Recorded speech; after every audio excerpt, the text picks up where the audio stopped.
Welcome to the Slop Farm. Enjoy the video.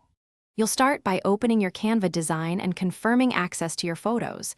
This lets Canva read both device and synced gallery images.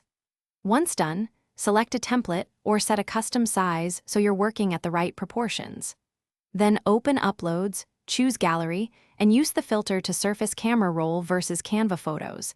This makes selection faster and prevents duplicate imports. Make sure sync settings are on mobile if you want recent shots available immediately. Now import images directly from the gallery by dragging them into frames or onto the canvas. This preserves aspect ratio for frames. Once images are in, organize by creating folders or starring favorites. This helps when you reuse assets across projects. For editing, use crop to adjust composition, filters and auto-enhance for consistent color, and layer controls to set order. Subtle masking and transparency keep the design balanced. If multiple photos need consistent looks, apply the same filter or preset across them. Finish by checking image resolution and export settings so your final file meets platform or print requirements.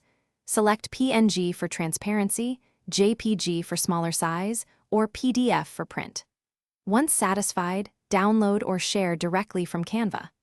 If gallery images appear blurry or won't upload, reauthorize photo permissions, clear the app cache, and try reuploading the original file. Often resyncing your mobile gallery or using a different network resolves timeouts.